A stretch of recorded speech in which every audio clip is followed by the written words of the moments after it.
Hello friends, welcome to our channel CBSE English, the Topper's Choice. In today's video, we are going to discuss Class 10th, 5th lesson, The 100 Dresses, Part 1. At the beginning, we'll discuss about the author of this lesson. The author of this lesson is Elbasar Esther. Elbasar Esther was born on 9th May 1906 and died on 15th July 1988.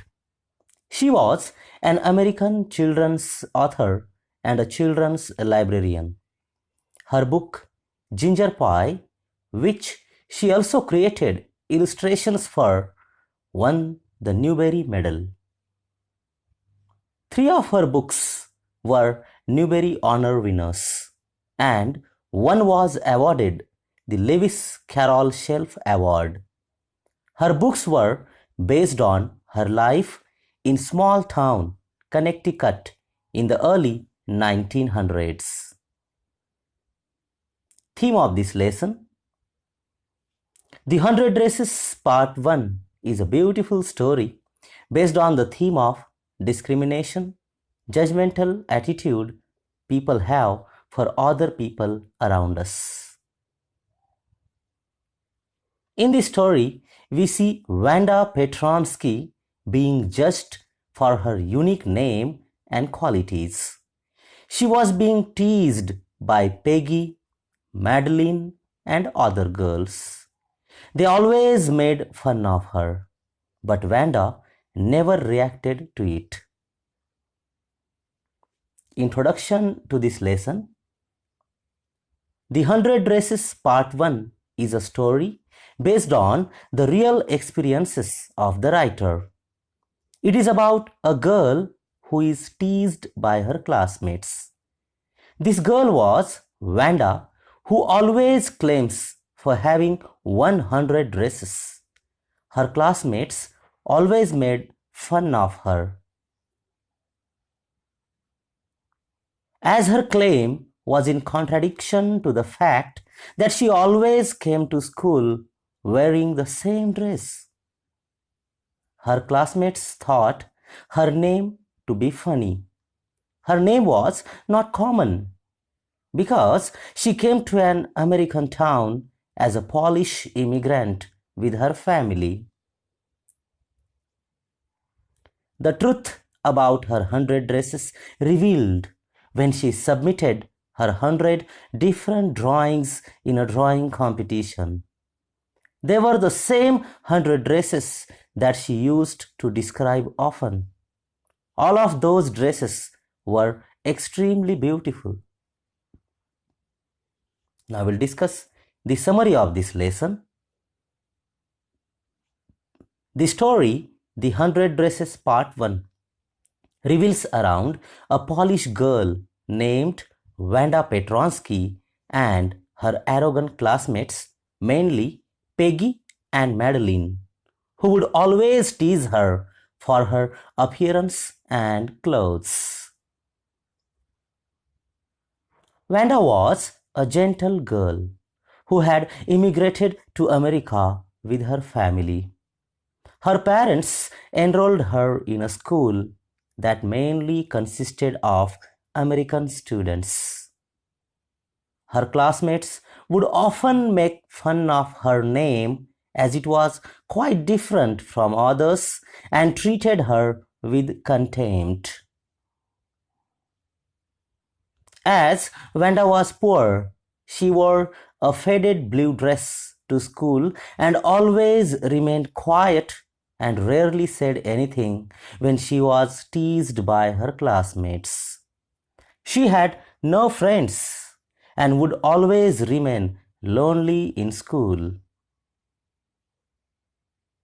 She came from Bogins Heights and her feet were usually covered with dry mud. So she sat in one corner of classroom.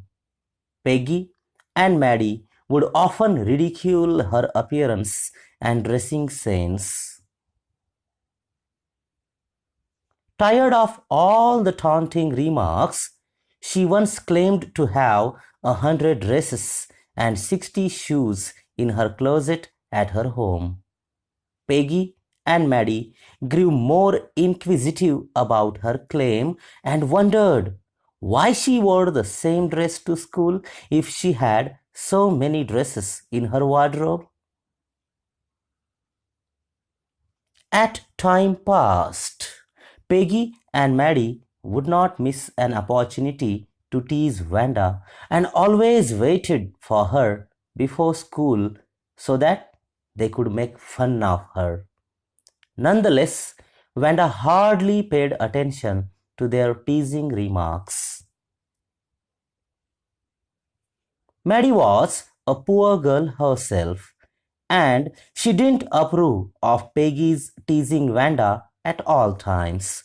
However, she was frightened that she could become the next target if she objected. She was afraid that she might also lose her best friend, Peggy, if she complained. Although Peggy's purpose was not always to hurt Wanda unnecessarily, she was more eager to know why Wanda was lying about having 100 dresses and 60 pairs of shoes in her closet when asked. Meanwhile, a drawing and coloring contest was held in the school, in which all the students had participated, and Maddie was confident that Peggy would win the competition among girls. A few days passed and Wanda didn't came to school, but nobody noticed her absence as she had no friends in her class. Soon the result of the competition was declared, and Wanda Petronsky won the competition, in which she drew beautiful sketches of 100 dresses. Peggy, Maddie, and all other students were awestruck with Vanda's creative work. Finally, the truth came out about the 100 dresses that Vanda often claimed to have in her closet. Peggy and Maddie felt guilty for teasing and underestimating Vanda's talent and treating her badly.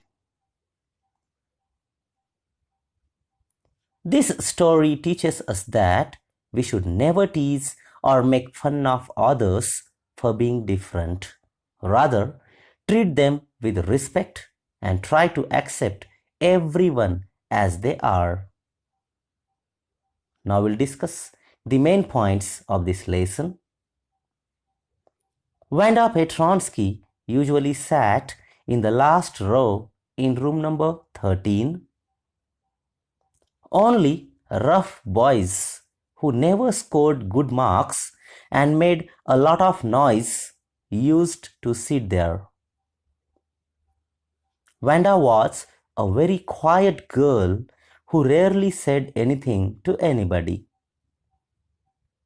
She had no friends and came to school and went home alone.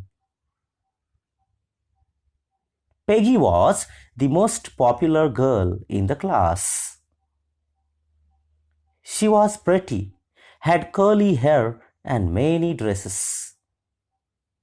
Wanda was a poor girl who always wore a faded blue dress which was never ironed properly. Her name, Wanda Petronsky, was difficult to pronounce and looked funny to the children. Maddie was poor and wore old clothes given to her by Peggy. She didn't like Peggy's questioning of Wanda about her 100 dresses and shoes.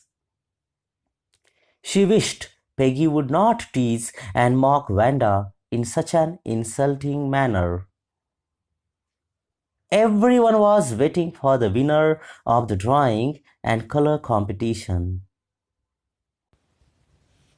Everybody thought that Peggy would be the winner as She could draw better than anyone in the class. Next day, when they entered the room number 13, they found drawings all over the room. Miss Mason declared that where only one or two sketches were sent by most of the girls, one girl sent 100 drawings, all different and beautiful. Miss Mason declared that Wanda Petronsky was the winner of the girls' medal. Unfortunately, Wanda was not present to hear the applause that was due to her.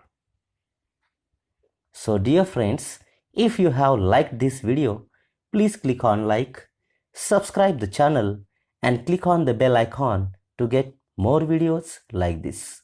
Thank you very much for watching.